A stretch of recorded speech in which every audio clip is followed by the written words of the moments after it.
My purpose is to change smiles, to help people's lives, to do all the great things we talk about. But the reason I leave my loved ones or go to work is solely so I can support my family in the level to which I and they feel we should. Orthopreneurs, and welcome to another episode of your 5-Minute Friday.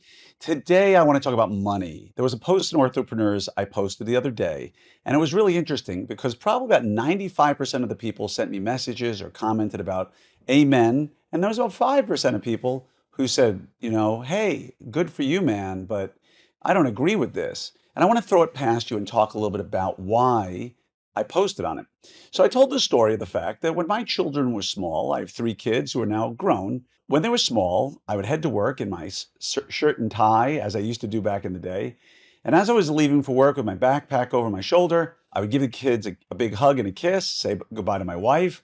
And then as I left, from the time they could really talk, right? So the kids were probably 2.5, 3 years old, I'm guessing, and my oldest was probably about 7.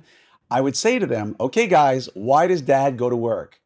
And all of them, in as much zeal as they could muster, would raise their forks or spoons. I still remember it in my eye like it was yesterday, even though it was 20 years ago. And they'd say, to make money.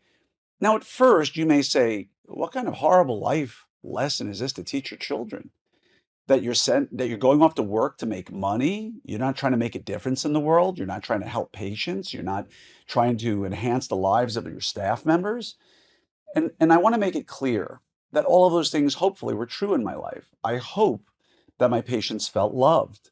I hope that I did make a difference in the lives of patients.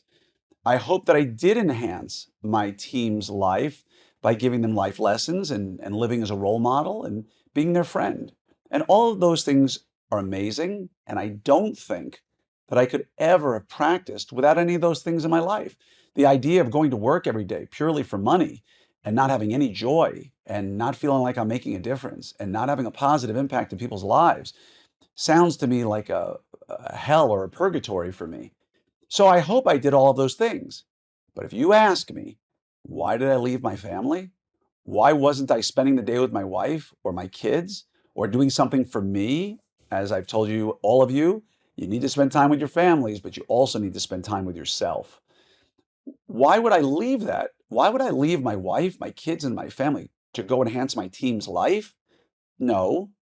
To help change people's lives? No. To have a positive impact on the world? No. I left them purely so I could support them. I left them to go make a living and do the other things that we talked about. The reason for leaving was to make money, to have things and a roof over their head. You don't have to have, and we don't have to conflate that with the idea that suddenly that means lots of money.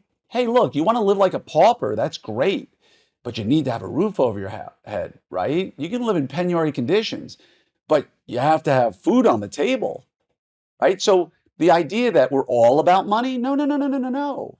We're leaving the house to go make money, to go make a living. And my purpose, which is different than my reason for leaving the house, is to help provide for my family, obviously, but moreover, my purpose is to change smiles, to help people's lives, to do all the great things we talk about. But the reason I leave my loved ones, the reasons I get out of bed after a workout and go take a shower and go to work is solely so I can support my family in the level to which I and they feel we should. If enough is enough, I can work less. If I want more stuff, I either have to work smarter or work more. But the reason you work, and don't ever forget this if you're a business owner or an associate, is to make money, period. And all too often, people have issues with money. And if you have issues with money, get therapy. I've been through therapy. There's nothing shameful about therapy. But if you can't separate money from greed, there's a problem there. It's okay to make as much money as you want. If you want more stuff, make more money. There's other issues we can talk about, right? Happiness from getting stuff. You want to travel the world nonstop with your family? You need money. It doesn't happen accidentally. And so if you've got an issue admitting to yourself or saying out loud, hey, I go to work for money, could be a sign that maybe there's some issues around money there. Maybe you view money as a greed thing, which is not a healthy way. There's a great book that I can recommend called Money and the Meaning of Life by Jacob Needleman. I think his name is Jacob Needleman. I read it 25 years ago and it changed my life. And remember this: money cannot make you happy. Money cannot make you sad. Money cannot make you jealous. Money has no emotion whatsoever attached to it. And so when you go to work and you make money and you have a great month, you should be no happier than when you have a bad month financially. The goal is to stay level-headed related to money. And once you realize that money cannot bring you happiness, money cannot bring you sadness, the things that are most important in life have nothing to do with money. Now that's true freedom from finances as opposed to financial freedom. Okay, so again, at the end of the day, never forget the reason you go to work, and that's to make money. And you need to figure out, by good policies, good systems, good leadership, good management, how can you make the most money in the least amount of time? Why would I say that? Because maybe you want to spend more time outside the office. Who wants to work for less money? If you make less money over a period of time, you've been paid less, right? So if I can make X amount of dollars on 3 days a week or X amount of dollars on 4 days a week, why on this planet would I want to work 4 days and take a pay cut versus doing it in 3 days or 2 days or 1 day? Figure out, by creating a plan, and you've heard me talk about this, how can you leverage your life so that you can make more money on less time? Sometimes it's technology. Sometimes it's implementing better systems. Sometimes it's being more efficient.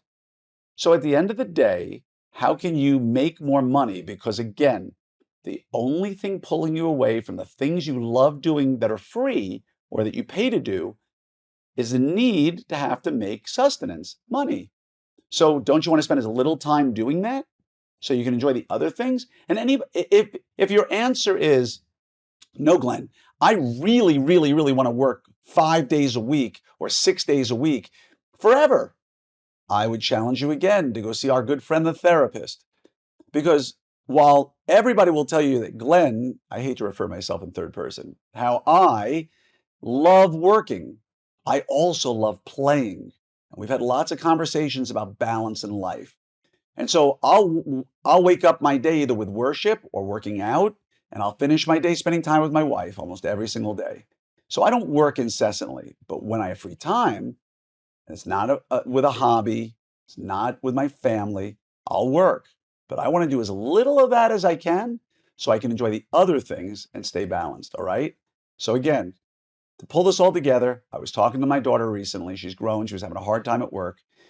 And I just said to her, I know you hate it. I know you don't enjoy it. But why do we go to work? It almost brings tears to my eyes because I remember her as a little baby. And she said, with all the zeal she did when she was 3, to make money. I said, exactly. And it turned her attitude around, and she realized that you should enjoy work.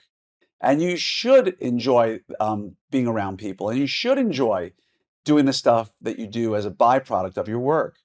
But when all else fails, never forget that you're in the office to make money.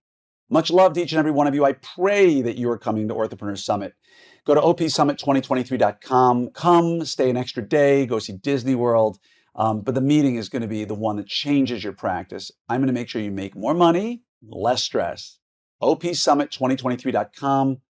We got over 1,000 people, I think, already signed up. So I hope to see you there and wishing you a great day. We've got several stressors in our life. We've got a great profession, but we've got to deal with overhead. We've got to deal with productivity. We got to deal with team members that are outside of our control sometimes. And the great news is, all of these issues are addressed in depth in this year's curriculum at Orthopreneurs Summit. So please go to opsummit2023.com, sign up for the meeting that's almost sold out, that everybody's going to be talking about, that you really need to be at to be your best practice with the lowest stress and highest profitability. opsummit2023.com.